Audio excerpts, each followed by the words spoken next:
দেশের সড়ক মহাসড়ক ও রেললাইন অবরোধ করে কোটা সংস্কারে নিজেদের দাবি আদায়ে সর্বোচ্চ বার্তা দিচ্ছেন শিক্ষার্থীরা। তৃতীয় দিনের মতো কোটা সংস্কারের দাবিতে ঢাকা চট্টগ্রাম মহাসড়কের কোর্টবাড়ি বিশ্ব রোডে অবস্থান নিয়ে যান চলাচল বন্ধ করে দেয় কুমিল্লা বিশ্ববিদ্যালয়ের শিক্ষার্থীরা।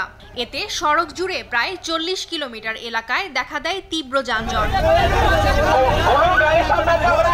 কোটা সংস্কারের দাবিতে সোমবার বিক্ষোভ মিছিল নিয়ে রেললাইন অবরোধ করেন রাজশাহী বিশ্ববিদ্যালয়ের বিক্ষুব্ধ শিক্ষার্থীরা। তারা বলছেন, সরকারি চাকরিতে কোটা বাতিল করে মেধা অনুযায়ী নিয়োগ নিশ্চিত করতে হবে। এদিন একই দাবিতে রংপুরে সড়ক অবরোধ করে বিক্ষোভ করছেন রোকেয়া বিশ্ববিদ্যালয়ের শিক্ষার্থীরা। দুপুর 12টার দিকে নগরীর মডার্ন মোড়ে শিক্ষার্থীরা অবস্থান নেয়। রংপুরের 6টি জেলায় যান চলাচল বন্ধ হয়ে যায়। এতে দুর্ভোগে পড়েন যাত্রীরা। আমাদের যৌক্তিক দাবি যদি মেনে নেওয়া হয় তাহলে পরবর্তী তাদের প্রজন্ম, আমাদের প্রজন্ম সকলে উপকৃত হবে। ততদিন আন্দোলন করবে ততক্ষণ পর্যন্ত যতক্ষণ না কোটার সংস্কার হয়। বাংলা ব্লকেটে বরিশাল পটুয়াখালী মহাসড়ক অবরোধ করে বরিশাল বিশ্ববিদ্যালয়ের শিক্ষার্থীরা।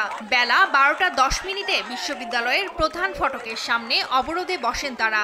এতে মহাসড়কে সৃষ্টি হয় তীব্র যানজট।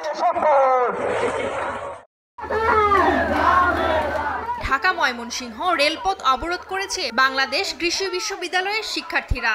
দুপুর 1টায় কোটা বিরোধী স্লোগান দিয়ে জামালপুর এক্সপ্রেস ট্রেনটি অবরোধ করেন আন্দোলনরত শিক্ষার্থীরা। আমাদের কিছু করার নাই, আসলে 56% কোটা আসলে আমরা কখনোই চাকরি পাবো না। আমরা এখন এক দফায় এক দাবিতে বাংলা ব্লকেট কর্মসূচি ঘোষণা করেছি। অযৌক্তিক ও বৈষম্যমূলক কোটা বাতিল করে সংবিধানে উল্লিখিত অনগ্রসর গোষ্ঠী ও বিশেষ চাহিদা সম্পন্নদের জন্য কোটাকে ন্যায্যতার ভিত্তিতে ন্যূনতম পর্যায়ে এনে সংসদে আইন পাশ করে কোটা পদ্ধতিকে সংস্কার করতে হবে। একই দাবিতে চট্টগ্রামের 16 শহর স্টেশনে ঢাকা চট্টগ্রাম রোডের কক্সবাজার এক্সপ্রেস ট্রেন অবরোধ করে আন্দোলন করে চট্টগ্রাম বিশ্ববিদ্যালয়ের শিক্ষার্থীরা। এ সময় আন্দোলনকারীরা প্রায় 30 মিনিট ট্রেন আটকিয়ে রাখে।